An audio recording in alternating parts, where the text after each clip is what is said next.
Hello, ladies and gentlemen. My name is Paul Epi from the Eliminating Stretch. As usual, I am joined by my good friend and co-host Alex Schneider. And Alex, it has been a while.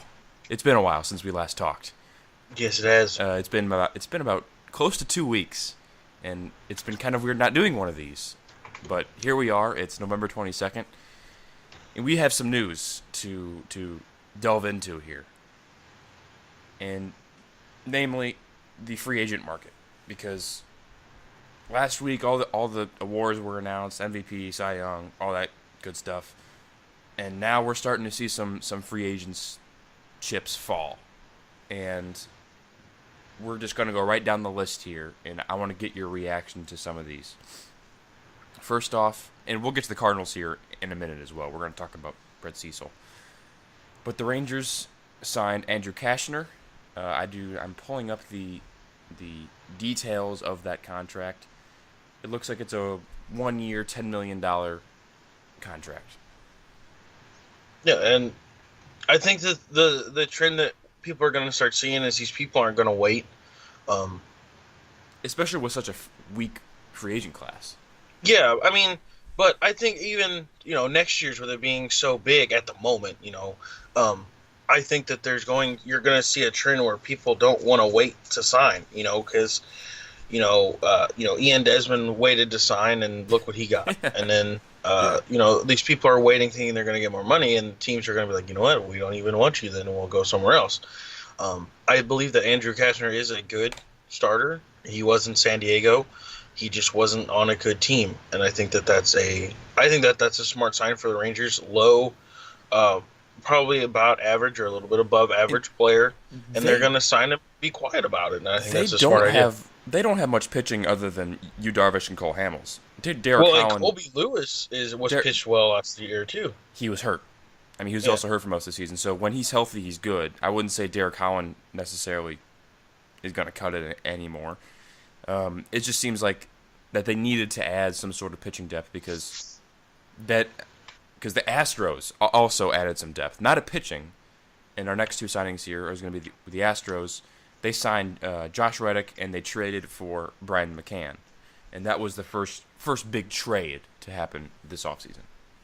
Well, and the thing is too is they acquired Brian McKeon and they didn't get rid of any of the really young starting Exactly. pieces right now. I mean, they still have Alex Bregman and they still have Carlos Correa. Um, but the good thing to this is now that they have either a solid backstop or solid first baseman, they can look at both of the positions again and figure out which way they want to go. Is Brian McCann going to be their everyday catcher, or is Brian McCann going to be their everyday first baseman, or is DH. Brian McCann going to be their DH? There's still a lot of things out here that are available for them to go after. Just looking at the list, I mean, you have a Mitch Moreland who could play for the Astros and play a solid defensive first base and do just fine. There's a Mark Reynolds who could play first base just fine and also hit home runs.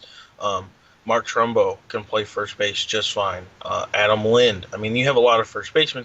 The catcher side's a little weak. The only one really, Wilson Ramos, is on there. Matt And Wieters Wilson is also Ramos, on. he was a really, I mean, he had a fantastic season last year, and I'm honestly shocked that the Nationals didn't bring him back because I who else do they I think have? I think that they're waiting to see what happens with his knee because remember he did That's tear right. his ACL, so I think teams are kind of sketchy on that a little bit. Um, but yeah, like the Astros are making the right moves to be a top contender next year. One of their biggest problems was they didn't have an offensive catcher, an Mhm. offensive first baseman last year. Matter of fact, I would assume that Brian McCann would be your everyday catcher or DH because Marwin Gonzalez played a lot of first base for them last year, Mhm. and that's a one heck of a utility guy that doesn't get mentioned up there with Ben Zobrist. And But not to mention Evan Gaddis, who's he's he's no slouch. no, You know, no, no, no, he can hit 20 home runs a year yeah, and he can play first catcher and outfield. and He's getting DH. better Yeah. in DH. So yeah, they're taking steps in the right direction. And Um, this is sort of an interesting point because the Astros, they've been linked to the Cardinals because of all the hacking stuff. But if you look at what they're doing right now, they're trying to add depth and flexibility. And that's exactly what the Cardinals did with Jeff Luhnow when he was with the Cardinals. Flexibility and depth. And that was on the World Series teams. 2011, 2013, and I don't remember 2006 all that much, to be brutally honest with you. But at least in 2011, 2013, it was all about depth and flexibility, both in the bullpen and offensively. And that's what he's trying to do here, and that has worked out pretty well for him so far. At least it has in the past. So I would expect the Astros to very much compete for that division crown in 2017.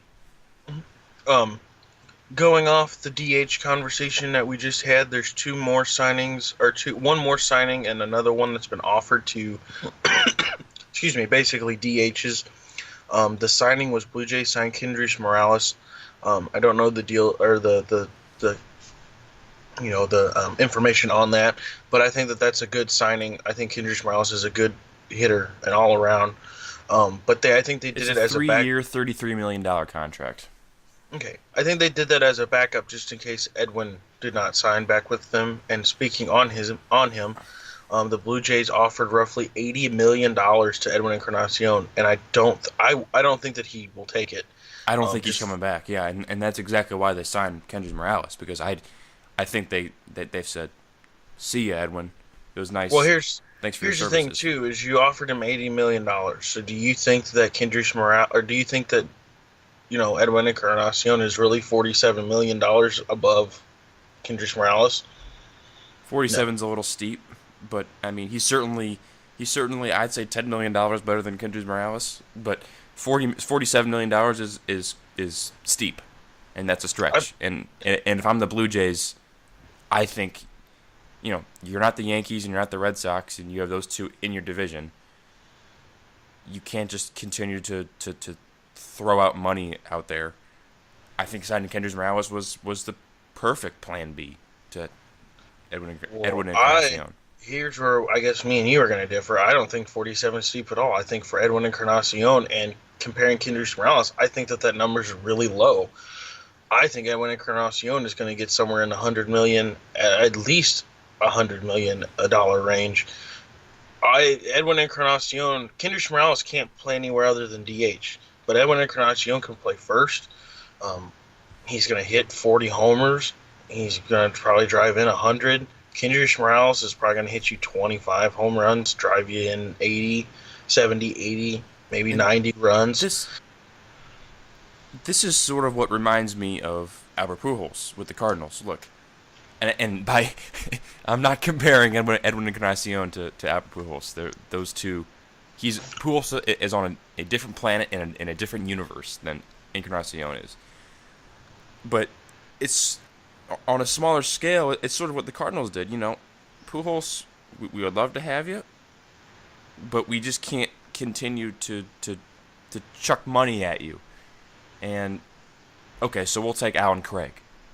Alan Craig performed wonderfully for the Cardinals that next season. This is what I think is the same thing. Look, Edwin, we loved having you here. You were part of this franchise through thick and thin. But we just can't. We're a smaller market team compared to who's in our division, and we cannot throw all this money at you. So we're going to go sign Kendrys Morales, and I wouldn't be surprised if Kendrys Morales has a career year in Toronto. I'm calling it now. Good, I don't doubt that at all. But yeah, they're a smart market team, but don't sleep on the Blue Jays. I mean, they have money to throw out there. It just depends on how they're kind of wanting to go about it. If they're kind of trying to save some back to maybe go after Bautista because they need an outfielder, then I could see that going. Or if they really don't want either of them and they're kind of wanting to move on and get maybe a little bit younger. I mean, the Kendrys Morales sign doesn't make them any younger, but I think that the Blue Jays organization is already upset at Jose Bautista because he says he's not giving a hometown discount, and I don't blame him for that. If you're Jose Bautista and you're 36 and you can get all the money that he's commanding, why would you take a hometown discount? He's 36 and he's going to get a boatload of money. Well, even if he can't get a whole boatload of money, I believe in getting all of the money that you can. So I agree. Yeah. I don't think that it matters where you're playing as long as you're playing baseball and you think that this amount of money is going to be right for you, take it. I mean, I don't think that there should be any hometown discount. But I say that, and I've never been in anybody's shoes, so you know. Um, I speaking, I have two more signings for you that that I okay. completely forgot about till now. This happened close to 2 weeks ago after we signed off on our last show. The Braves got R.A. Dickey and Bartolo Colon, Oh yeah, and I remember that. they're trying to build some momentum going into their new stadium, and they're trying to build some momentum with that pitching to go behind Julio Teheran. What are your thoughts on that? I think that I think it's an entirely smart move. I do too, but I think that it's a smart move for a trade piece. I believe that's what I it agree. is. Um, because if R.A. Dickey can go in and prove that he can throw his knuckleball for strikes and do his thing, he's back in a division that he won a Cy Young in with the Mets. Um, I think that that's a huge trade piece. And Bartolo Colon is, I mean, what can you say? They're both of these guys are, don't know father time. Yep. The thing with the knuckleballs, it doesn't put any stress on your elbow. I mean, you just throw it, it floats, and that's about it. And it makes hitters look ridiculously goofy. And then Bartolo Colon can literally tell you, He had a career year last season at the age of 40. yeah, I mean, you're talking about a guy who could tell you, hey, it's a fastball, and you still won't hit it. That's all he throws is fastballs. That's it. They're different fastballs. They move, they do this, they cut, whatever. But I really like Bartolo Colon, Yeah, and who I could doesn't? see him. I could see him pitching for a long time. Maybe another kind of Jamie Moyer. Tim I got to Wakefield. see. Tim Yeah, I got Wakefield to is see. R.A. Dickey, and Jamie Moyer is Bartolo Colon. Yeah, and I got to see the end of both of those careers, and it was really cool to see Jamie Moyer making history. But I think Bartolo Colon could be the next Jamie Moyer, but do it more efficiently. I mean, he doesn't put a whole lot of stress on. That's why he's so big, people. It doesn't put any stress on his arm because he's got so much momentum behind him that it just follows. That's all it is. He's big for a reason. He's not big because he chooses to. That being that big helps him out with throwing the baseball. I mean, he's not out of shape. That is one guy who may look like it, but he's not out of shape, and that's a great signing by the Braves. And matter of fact, they might end up keeping him. I mean, I think that that's a smart move. They're going to have a lot of young players coming up real soon, And and that is exactly how I see these two signings. It's just a bridge to their younger pitchers. You know, the Braves have sucked for a while, and these draft picks are going to start rolling in here. It's like the Cubs of the Astros. They're going to come rolling in, and they're going to be contenders here within a couple of years, at the very least. And that's exactly what they're trying to do here. They're trying to get these two veteran presences in their clubhouse, teach some younger guys, how the game works, how to go about themselves in the major leagues, and see what happens. And that's exactly what they should do, because they're gonna have Freddie Freeman, Bartolo Colon, R.A. Dickey, Julio Teheran, sort of as the core for this next season. And that's not a really terrible core. I can think of worse ones. yeah, I agree. And then one more thing, real quick. Not that you guys may know who this is, but I do. So I'm going to give him the shout out that he probably deserves. And that is Drew Butera signs back with the Royals on a 2-year deal. Um, Not a huge name, more of a backup catcher kind of a deal, but he's not going to play a whole lot behind Salvador Perez. As he But shouldn't. Sorry. no, it's totally okay, and he understands that. That's the thing is people don't understand why he's not going to play that much. Why would he? Well, he understands he's not going to play that much, but do you want to win or do you want to go to a team that you're going to lose 100 games and play all the time? I mean, what do you want to Yeah. do? Yeah. But if you look around the league, a lot of teams already have a catcher. They have their catcher picked out. Moving on. The only one that's kind of up in the air, and it's for another backup catcher spot, is the Tigers. That's it.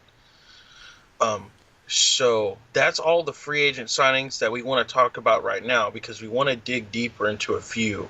One being the Cardinals signing of Yeah. Brett Cecil. Right. And then I actually brought an idea to Paul before the show, which was what free agents are out there that the Cardinals could go after that aren't those big name pieces. I have one in mind, possibly two, and then I just remembered a trade idea that I had. So we're going to dig deep into that in a minute. But Paul would like to talk about Yeah, The Brett Cecil signing. so when this came out, I think it was, shoot, was it last Friday or last Saturday, something like Uh, that. It it was during was the weekend. last Saturday. Um, Yes, it's past I Saturday. I got a notification on my phone saying that the Cardinals have reached an agreement with Brett Cecil. I go, oh, okay, that's not a terrible signing. And then I was thinking about it a little bit about why they would get him, and then I also remembered that Tim Cooney, another lefty, was claimed off of waivers. Yeah. Yeah, claimed off of waivers by the Indians. So there goes a lefty, a solid lefty who the Cardinals have had for the past couple seasons. Definitely a somewhat valuable piece. So they had to make up for that. Who was the lefty that they had pitch for them a lot last year? I To the think, or it might have Cardinals? been, yeah, it might have been a righty too. Kind of a rookie. He wasn't in the bullpen the year before, Yeah, but was I know exactly who you're talking about. It's the guy with the black hair, short black hair. yeah. Because I wanted to say it was Cooney, but I know it's not. No, it's let me Dan Kiekeffer? No, no. Here, you keep talking and I'll look it up. Okay. So yeah, the Cardinals had to make up that somewhere, and they did that by going after Brett Cecil, who is really, I mean, he's a pretty decent pitcher. I'm gonna pull up his stats right now. And while I do that, I was shocked about how much this deal was for. The deal was for 4 years, $30.5 million, and I thought, holy crap, that is a lot of money to throw at a reliever. Matt Bowman. Matt Bowman, that's right. That's who I was thinking of. And I was like, oh my god, that's a decent hunk of change for a reliever. He is 30 years old, and he has pitched his whole career with the Toronto Blue Jays from '09 to 2016. In 2013, he was actually an All-Star, and in 2016, he threw 36 and two-thirds innings pitched. He appeared in 54 games with a 3.93 ERA, and where are the strikeouts at? 45 strikeouts. So he's going to be one of those guys that's going to probably come in for 1 or 2 innings. I like the signing. I was just surprised at how much it was for. And my theory as for why it was so much money was because the rest of the free agent market is dog crap. You only have Yoenis Cespedes and Dexter Fowler and shit, probably Matt Holliday out there. And so you're seeing these, I'm not going to say lower end relievers, but middle of the pack relievers getting more money because nobody else is going to be getting it other than Yoenis Cespedes, basically. And maybe Mark Chumbo. But I was just a little surprised at how much it was for, but it was a necessary signing because the Cardinals lost Tim Cooney, and I think Brett Cecil is a very formidable replacement to that. Well, and here's the thing too: is I'm not taking anything away from Tim Cooney because he's obviously playing, higher level baseball than I ever would. But Tim Cooney really wasn't. I don't think in the bigger picture for the Cardinals moving forward. Anyway, that's why they didn't fight to kind of keep bringing him back. It was kind of like, whatever. I think the biggest play in this was the losing Zach Duke. I think was the huge That piece too. behind this. I don't think that Tim Cooney was the one that was like, oh, no, now we really need a lefty now. Because, here's the thing is Tim Cooney really didn't do a whole lot anyway. Matt Bowman came up and did great. But Tim Cooney, where was he at? Nowhere. He was nowhere to be found. And the Cardinals have lost a couple players now, with Jeremy Hazelbaker losing through waivers. And then they also, I think it was yesterday, or maybe it was a couple days ago, but Brian Pena they cut ties with, Yep. which I think is a smart idea. I thought that I didn't really like that signing, to be honest, but that's the route that they took, and that's what they did. But I think that what we have to understand here is I don't think that it was Tim Cooney that was like, oh, hey, now we need a lefty. It was Zach Duke went down, we need a lefty, and it just so happened that right before that they signed Brett Cecil, Tim Cooney got claimed off waivers. It wasn't like, oh crap, we don't have anything else. We need to hurry. No, it wasn't that. It was just, hey, we need a lefty. Oh, Cooney's gone now. Okay, let's go out and get us a lefty. But yeah, I really liked the signing. I really did. I thought that Brett Cecil was a dominant closer in Toronto for a little while, and I think he's not gonna light the world on fire, but he's gonna do what you need him to do, and that's all you can ask for.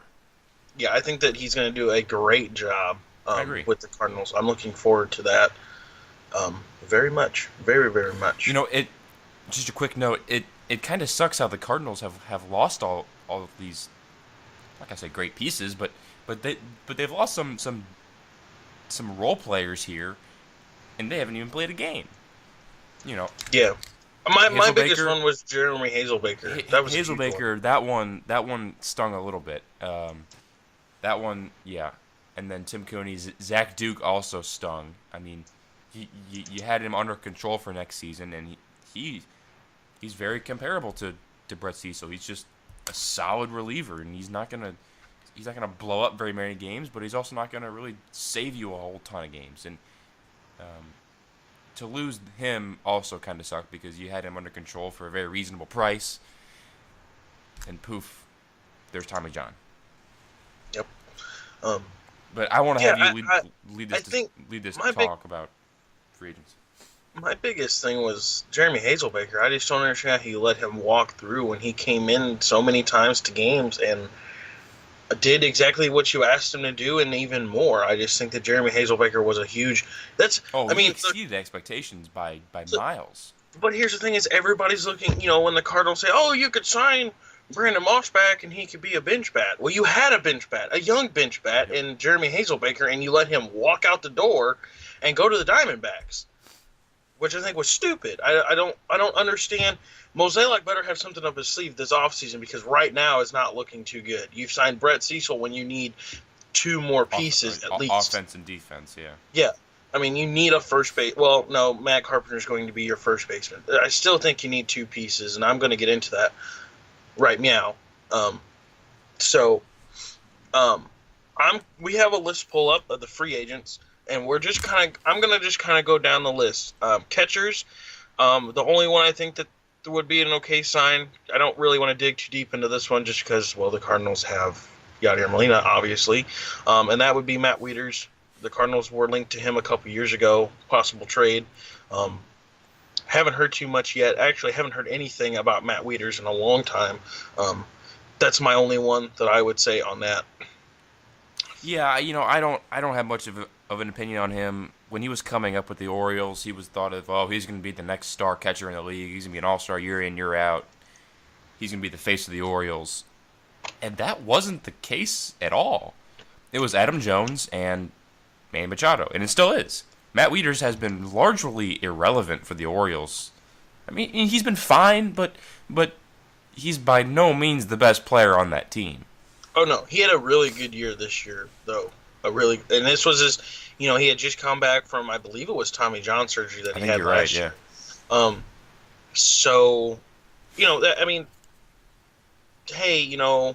Yeah, I think that his first half of his career was a bit sketchy, but I think that now he has the second half of his career to look forward to. And I think that he's ready to get out of that light at Baltimore. Or he might even sign back with them. Like I said, he had a good year with them this year. Excuse me, who knows? First baseman. I don't think the Cardinals will sign any of these guys. There's only a couple that they're low budget. One that the Cardinals have already had before. And I'm looking at James Loney, Mitch Moreland, and Mark Reynolds, just because Mark Reynolds was there before, did a really good job. I could see them bringing him back. That's another bench piece that could play a huge role. And he enjoyed his time in St. Louis too. I mean, yes, it was a mutual parting, but I mean, by all indications, he really enjoyed his time in St. Louis, and I'm with you. Why not bring back Mark Reynolds? Yeah, why not? And here's the thing too is even Matt Carpenter is young or 30 I think he is. 30, 31, yeah. Yeah, he's for in human life he's young. In baseball career he's kind of middle of the pack, um, but he's gonna need some days off. So Mark Reynolds I think is a piece that could play there really nicely, and it might be a thing where it happened. It's gonna happen again if the Cardinals don't sign this piece that I'm going to talk about here, not right now, but after that, where Carpenter might shoot back over to third, and Mark Reynolds would end up playing first base full No, time because Johnny Peralta might get traded. I'm with you. I don't think Carpenter's days at third base are over by any stretch. No, not at all. I don't. I mean, he had a down year last year, but you can't expect a guy who plays three Well, different he was also positions hurt. and he was hurt. You can't expect him to play all those positions very well. I think that he's a good third baseman, and I think it will be back there. It depends on the steps that the Cardinals take to get him to that spot. Um, but we are at second baseman right now. I know the Cardinals were thinking about second baseman, just I don't see a because. need. And real quick, this is a trade alert that I've been hearing a lot about, and that is the Cardinals trading with the Tigers to get. I can't think of his name right now. Oh man, what was it? It was Ian Kinsler and JD Jose Martinez. Iglesias? Okay. No, it was JD Martinez. Because they're looking to trade some of those guys. The Tigers kind of understand, hey, we're not really going anywhere in our division. You have the Royals, and now you have the Indians that are kind of They're poking all up. old. Tigers yeah. are old. Yeah. Well, JD Martinez is like 29. He's fairly young still. 29. He's probably the youngest guy on the team. Yeah. So they're That's talking about fair. trading Ian Kinsler too, and that was the thing that the Cardinals were like, hey, we want Colton Wong to start, but I don't doubt them for wanting to take a chance on Ian Kinsler by all Well, means. I don't think second base is even worth discussing because the Cardinals are going to roll with Colton Wong, and they have Jed Jerko as a backup. Jed Jerko had a career year last year. Well, here's just this, and I'm not disagreeing with you by any stretch of the imagination, but I think that if Ian Kinsler is available with a JD Martinez and you're already eyeballing that trade, why wouldn't you go after Ian Kinsler? He just won a Gold Glove at the age of 35. Right. You He also you had have a to, career year.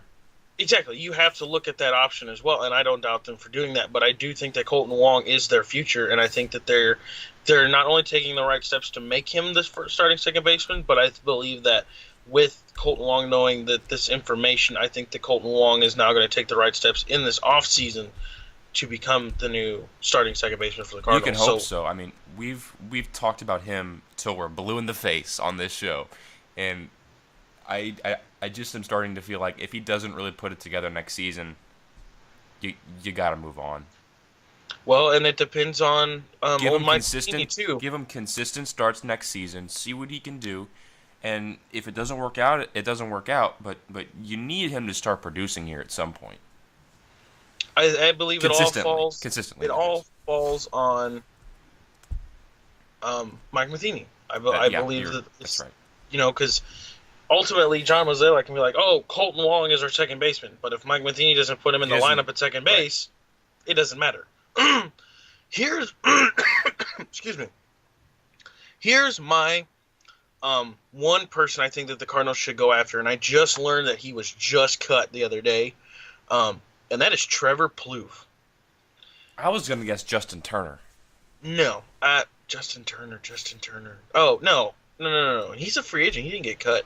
But here's the thing: is I like Justin Turner a lot with the bat, and he's an okay third baseman, probably a little bit above average. But I think that the Dodgers are going to keep him. And I think there's a draft pick attached to him with that qualifying offer. Yeah, there is. But bad. Trevor Plouffe is actually 1 year younger than Justin Turner. Is a true third baseman. He is. Doesn't hit for a whole lot of power. His fielding percentage is up there.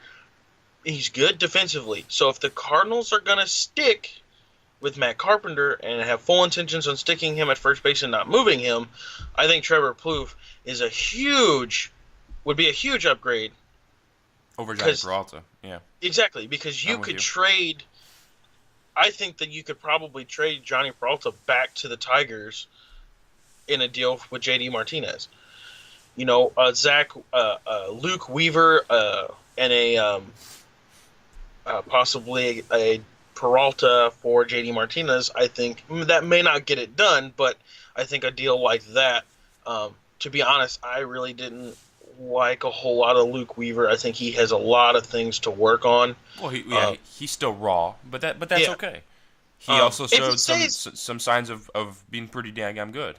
yeah, if he stays, that's fine. I just think that if you're going to trade, if you're wanting to trade for a huge bat like that, I think that Weaver's probably going to be in your conversation.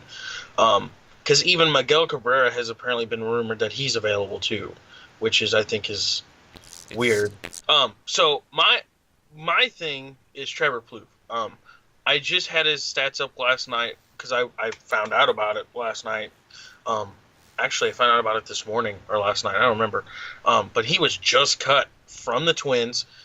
That's a good third base piece to have on your team. He's not going to hit you a whole lot of home runs, which is fine. The Cardinals don't need to be dependent on a home run, as you can see from last year.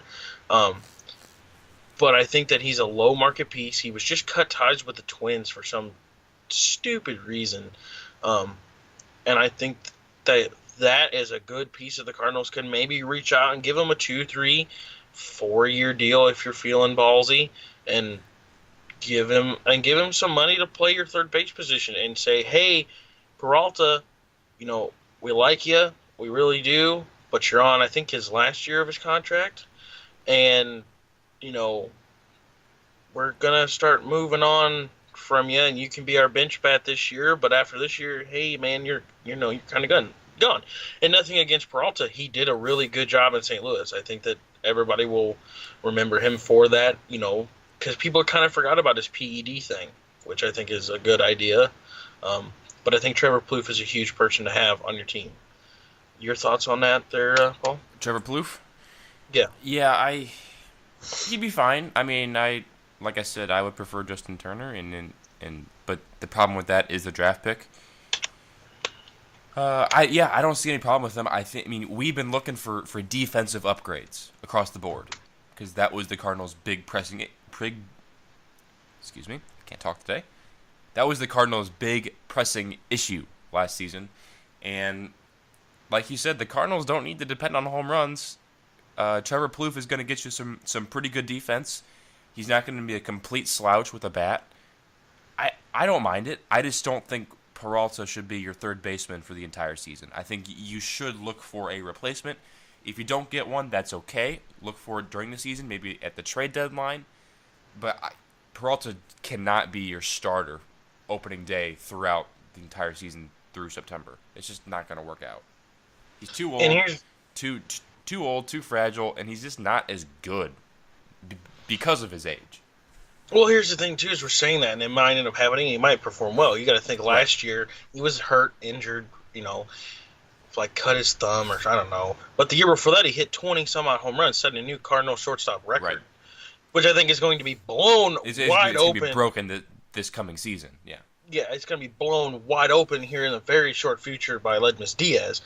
But he performed when he was healthy 2 years ago very well. Mm-hmm. And I think that he still has that in him. I just don't know about his third base defense. Now, he could be the starting third baseman, but I just think if you're already talking about moving on from him, Trevor Plouffe is a good option to take that step. Like I said, he's a good cheap option, too. Exactly.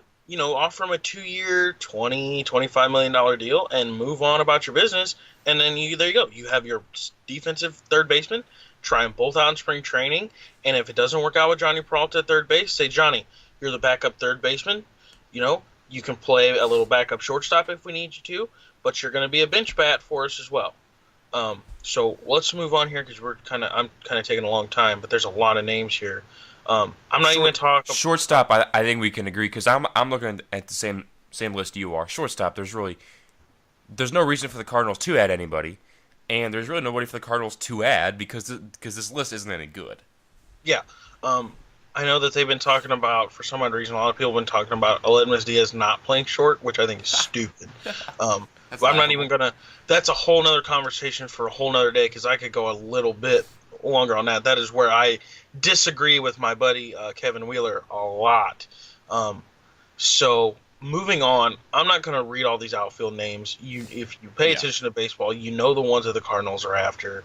A Dexter Fowler – even Yoenis Cespedes. I know Even Ian Ian Desmond Desmond, yeah. has been mentioned out there.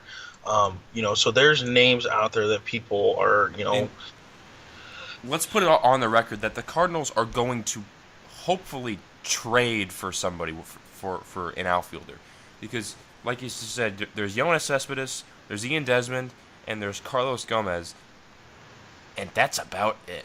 I mean, there is nobody else on this list worth signing, in my opinion. did you say Dexter Fowler? Dexter, yeah, yeah, sorry, Cespedes, Fowler, Desmond.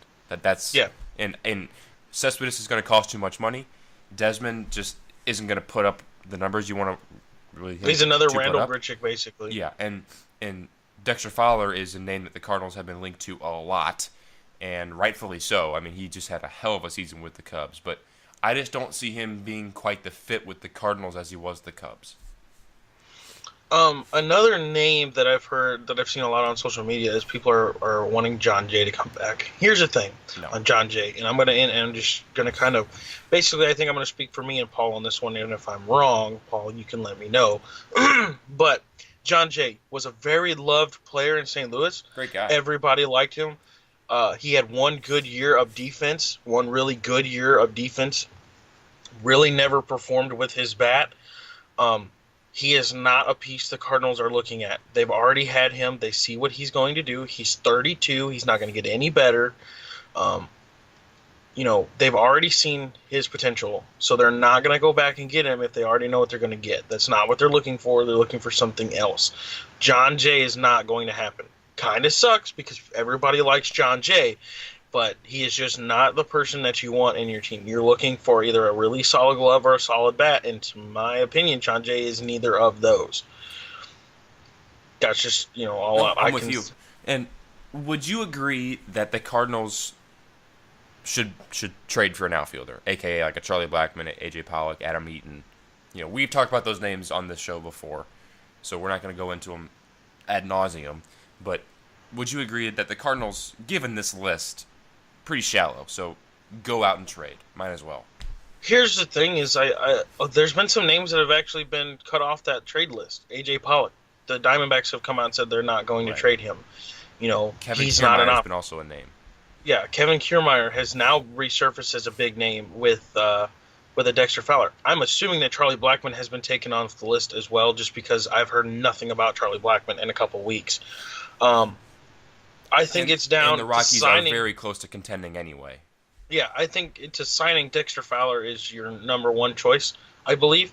But yeah, I think an Adam Eaton, a Kevin Kiermaier is going to be a huge piece that you could go after.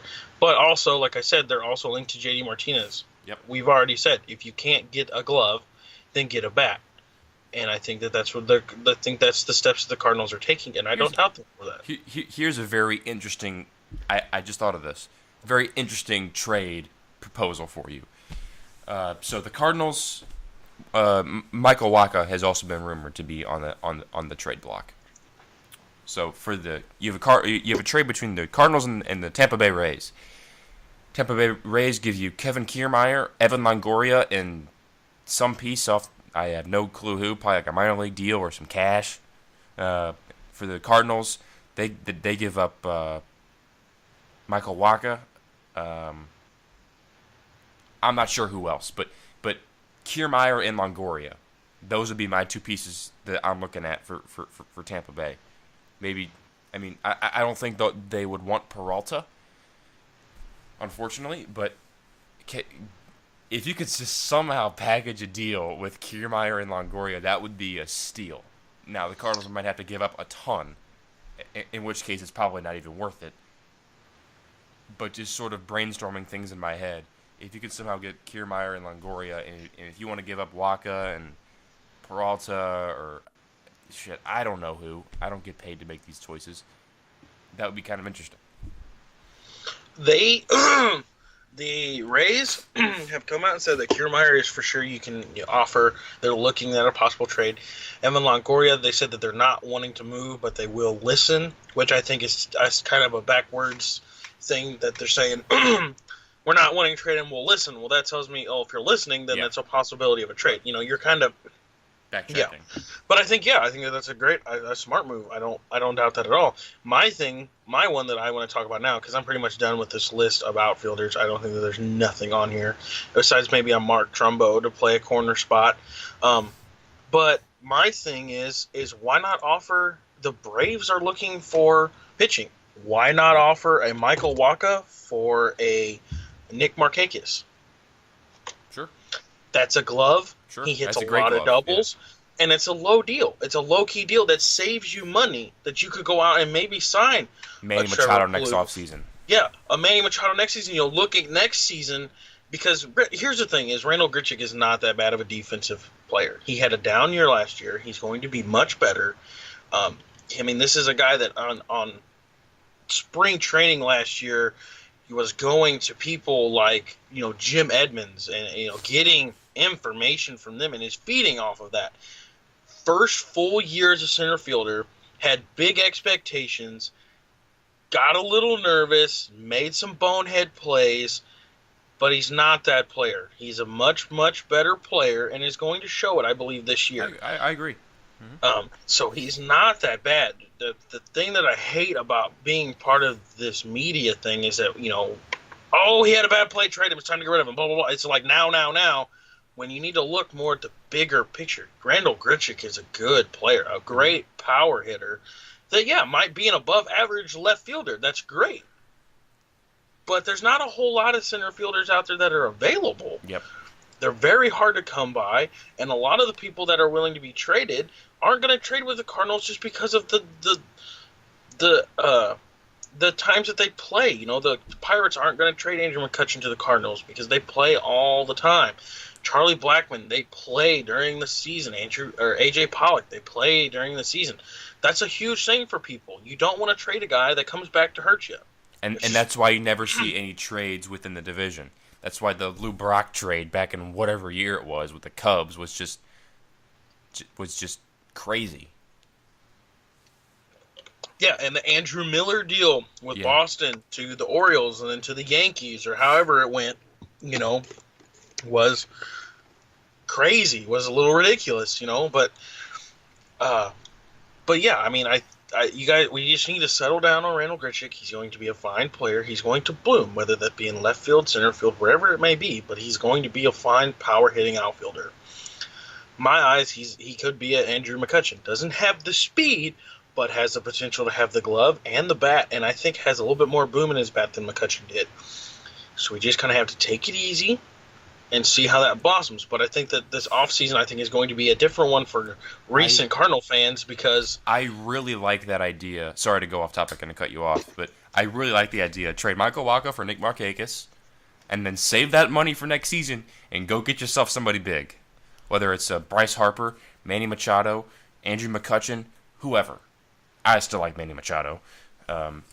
everybody likes Manny Machado. Everybody, yeah, and he's going to get a whole shit ton of money. But, save some of that money and then go out next season and pull a Red Sox and say, hey, we're going to outspend everybody on this particular player, whoever that player might be. How the Red Sox did that with David Price last season, and that's why the Cardinals didn't get him. Do that with the player next season. Okay, we're going to go out and spend however much money we need to get you. And that's what I want to see the Cardinals do for once. I think with the Manny Machado infield, and we're gonna trust me, in the next year, and I say a year, and that's a long time. But in the next year, we're going to talk about this subject until either Manny Machado, but either when these big names re-sign contracts with the teams that they're on, or if they sign with somebody else, if they're traded, this, that, or the other. We're going to talk about this for the next year. Right.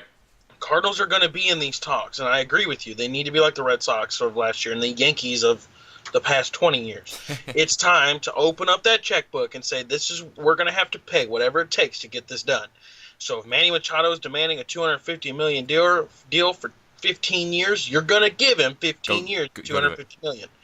Yep. Manny Machado is that type of player that's going to give you that many years of solid baseball that it's time to make uncardinal moves. We're signing this young player, and we're going to get him in our organization. 10 years, $200 million, bam, done. You have Manny Machado for the next 10 years under control. Until he's. Let's not forget that he's gonna be a free agent at the age of 25. That's insane. Yeah. And he's going to probably want a no-trade clause, I would assume. So Fine, you give him a no-trade clause. Why not?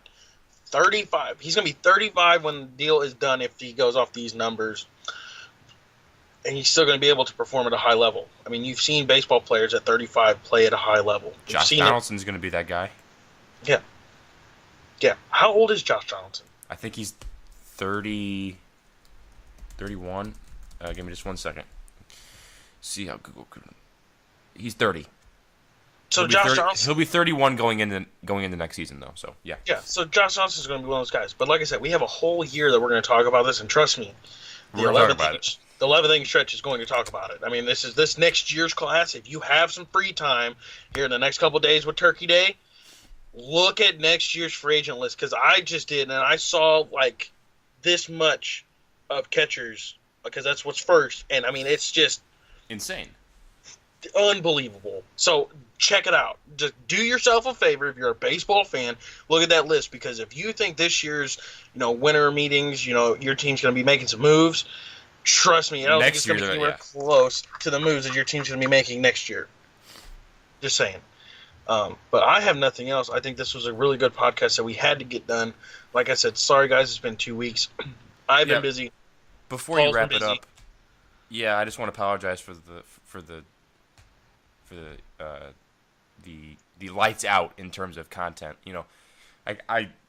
I could speak for you and myself that school sort of has us by the balls right now, and I was out of town this past weekend. So while we may not put out podcasts every week, we're definitely going to keep up with the Facebook and Twitter pages, and that's one thing that I was sort of disappointed in myself for not keeping up with, because with podcasts, there's not a whole ton of content to go off in late November to early December, but there still is stuff to post on Facebook and Twitter, and so we're going to keep doing that, and I'm going to get back on track with doing that. So I apologize for the no content, but that'll change here this week. And a quick thing too, I'm not going to elaborate it. We're trying to keep it close to the vest too. But I hinted at you guys a couple weeks ago some good news. That news is still coming. That's all I'm going to say. We're not going to disclose anything. We're still kind of in the works of some things, but that news is coming. And trust me and Paul have not forgot about this. At all. So that news is coming. You guys, if you watch, you might be shell-shocked, whatever it may be, but big steps for the channel coming up very soon, and I'm super excited. I can't wait. But like I said, we definitely apologize for the no content for the past couple weeks. We're still here.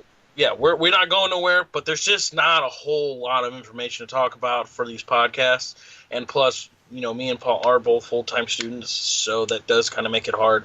I also have a girlfriend that has 2 kids, so trust me, I'd love to talk baseball anytime that they drive me crazy, but unfortunately I cannot do that. So we're going to try and keep things up, though. We're off this week, me and Paul, as for school goes. Maybe try to squeeze in another one of these podcasts on Sunday, just trying to get some content out there probably. But we are sorry for the 2-week absence. Teachers like to schedule tests and all this kind of crap right before the break because they're a bunch of assholes, but we can't really fix that. We are the students. We have to study, and we have to take these tests. So thank you guys very much for tuning in with us. We appreciate it very, very much. As for the ending stretch, my name is Alex Schneider. That is Paul Eppy. We are going to be signing off and talking with you guys very, very soon.